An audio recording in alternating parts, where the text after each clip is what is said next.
Hello ladies and gentlemen, C Centurion 262 here, and today this is the part 2 for the first video, which should be out already, for update 11.3. I've already gone through the first 3 dev blogs that were announced for update 11.3. This will be the 4th one now, so let's get right into it. The next dev blog is dated 14th of March and announces bringing super ships into the tech tree. Oh dear. Access to super ships. Even though they will appear as a progression of tier 10 ships on the tech tree, super ships are not just a simple continuation of the existing branches, but a mechanically distinct feature altogether. To further emphasise their unique status in game, we've decided that only players who own or have researched at least 3 tier 10 ships will have access to them. Furthermore, in order to purchase a super ship, a player must have also researched the tier 10 ship of that corresponding branch. With these restrictions in place, we can ensure that it is far more likely that players commanding super ships into battle already have significant game experience under their belt. The purchasing cost of super ships depends on their class. Super battleships, 57 million credits. Super carriers, 48 million credits.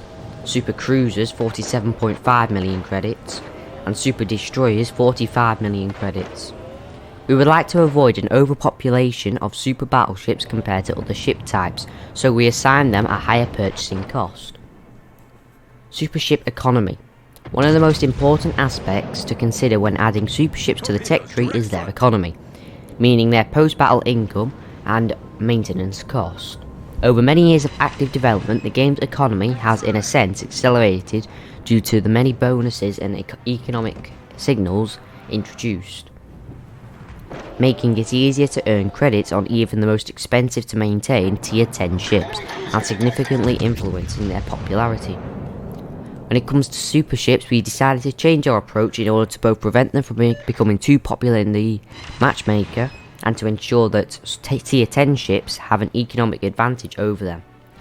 Credit earnings in super ships will be similar to tier 10 ships. Post-battle servicing costs for super ships will be set to 360,000 credits, so quite a hefty service cost. Permanent camouflages on super ships will not reduce servicing costs or increase credit earnings, however they will give higher XP per battle bonus. So it seems like a reasonable idea that they've got to counter having too many of them. Anyway, additional clarifications. The addition of super ships to the tech tree will not affect the research bureau in any way. Super ships cannot be reset, so if you reset the corresponding branch you will keep that super ship. Branches resetting won't affect your access to super ships.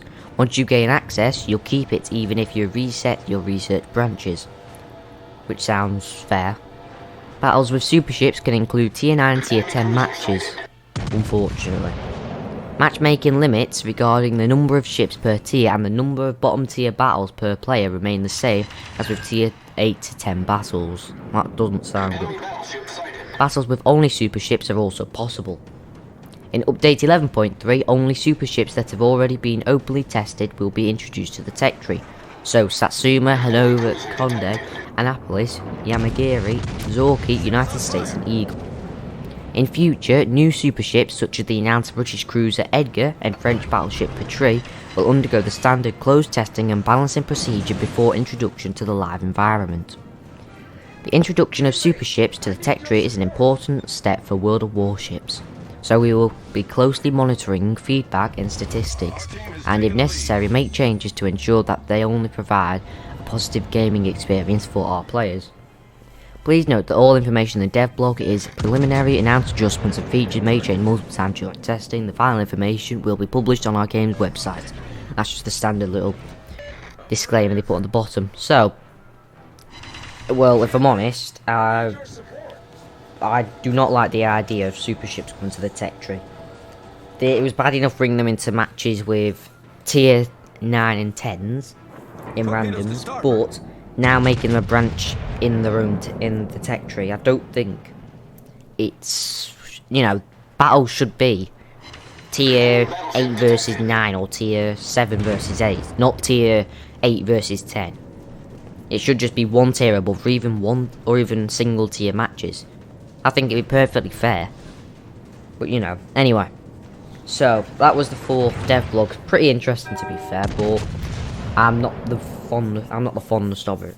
Anyway, the 5th devlog for update 11.3. This devlog is dated the 22nd of March, and it brings balance changes to Petropavlovsky and Tashkent. This is nothing major, so you may want to skip ahead. There will be time stamps in the description, by the way, just if you only want a certain part of the video. Anyway, we've made changes to the parameters of Petropavlovsky and Tashkent based on our analysis of their combat efficiency and your feedback. These changes were required in order to carefully adjust the balance of selected warships. Further changes may follow in future updates, should they be required. So, Petropavlovsky, the freeboard was changed. The ship is risen by 0.5 meters. They've also given a comparison which I'll show up on the screen. And Tier 9 destroyer Tashkent, the freeboard was changed again. The ship is now submerged by 0.4 meters. I'll also show the comparison of that. So, again, it's just to please note that all information in the devlog is preliminary. Announced adjustments and features may change multiple times during testing. The final information will be published on our game's website. Anyway, that was nothing major, like I said. So, the 6th devlog for update 11.3. This is dated 31st of March, and it brings changes to super ships, San Diego, and submarines.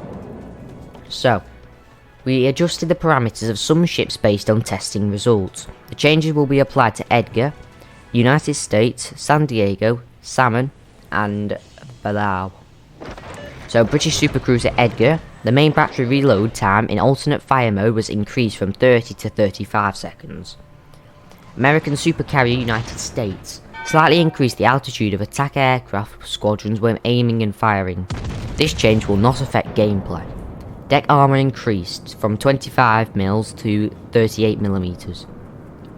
Detectability range by sea reduced from 17.8km to 16km. Detectability range by air reduced from 15.5km to 14.5. Changes to the ship's tactical torpedo squadron.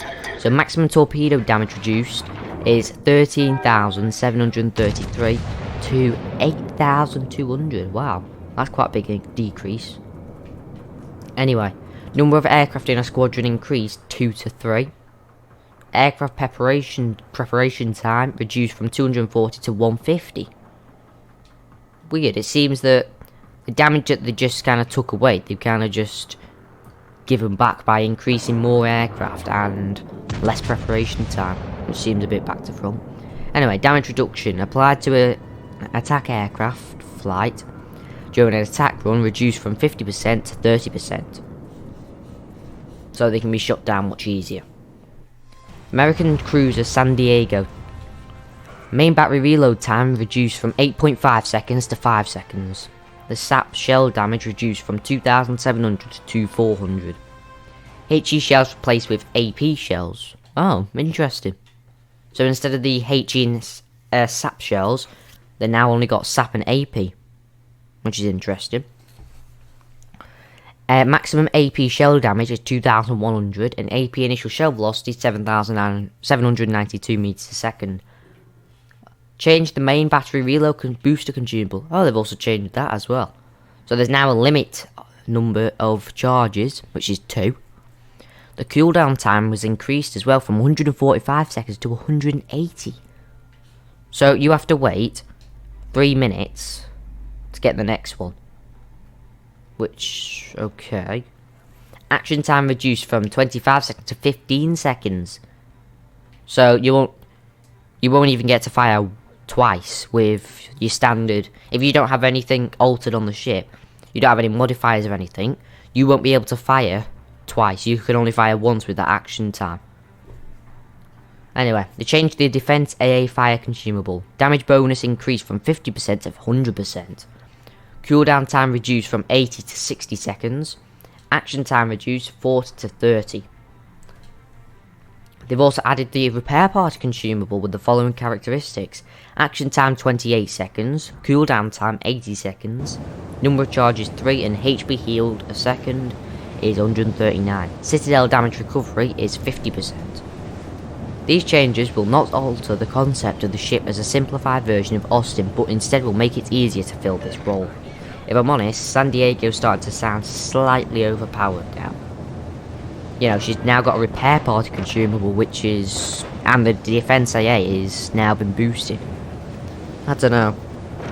But anyway, so the American submarine Salmon, they changed the parameters of the conventional torpedoes. Speed increased from 60 to 65 knots. Range increased from 7 to 9 kilometers. Arming time reduced from 5 to 4.6 seconds. So, American submarine Belau changed the parameters of the conventional torpedoes. So, speed increased 64 to 69 knots. Range increased from 7.5 to 10 kilometers. Arming time reduced 5 to 4.6 seconds. So, very similar. Anyway, please note that all information in the dev blog is preliminary, and as adjustments and features may change multiple times during testing. The final information will be published on our game's website. That's just obviously your standard thing again. Well, again, weird. I think, if I'm honest, San Diego starting to sound slightly more like Austin, except that she's now got a repair party, which I think could be a game changer. But anyway. We have the 7th dev blog, which I believe is the last. Yes, it is. The final dev blog for 11.3 so far, as of the 9th of March. So, it brings changes to future French battleship, super battleship Patrie, Japanese cruiser Maya, Japanese battleship Iwami, the French cruisers, and the German subs.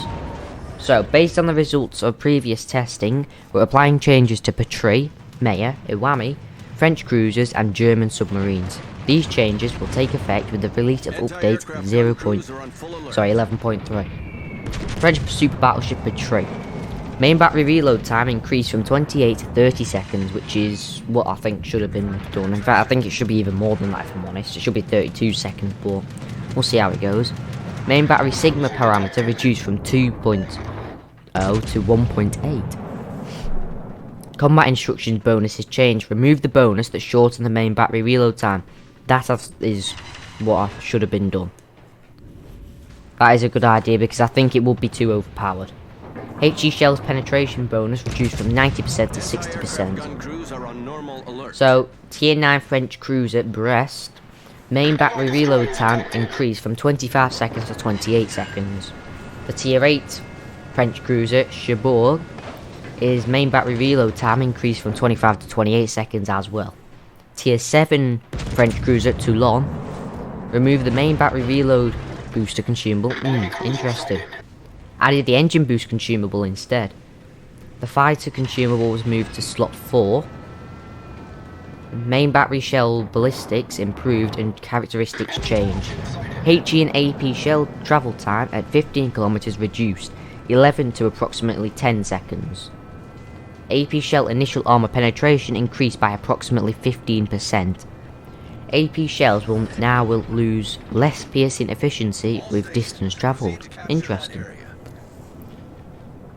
Tier 7 Japanese cruiser Maya. Repair parts consumable charges reduced from 3 to 2. That sounds a bit scarce. Main battery reload boost consumable charges reduced from 3 to 2 as well. Weird. Anyway, Tier 9 Japanese battleship Iwami. Deck armor thickness increased from 32 mils to 50 mils, so it'll be able to withstand a lot bigger calibers than what it would have done. Main battery reload time increased 25 to 28 seconds. Rudder shift time reduced from 17.1 to 14 seconds. So all the German subs, so U69, U190 and U250, damage control party action time reduced from 15 to 5 seconds. Also says, please note that all information in the devlog preliminary announced adjustments and features may change multiple times during testing. The final information will be published on our game's website. So, I think that is it for update 11.3 so far as of the 9th of March. I will update I will add another video on top of this if there's any more devlogs for this, for update 11.3. But I hope you enjoyed the video as much as I did making it. If you liked it, give it a thumbs up, and please subscribe. I've just started off, and hopefully we can become a nice little community. Anyway, thanks for watching. Hope to see you next time. Bye bye.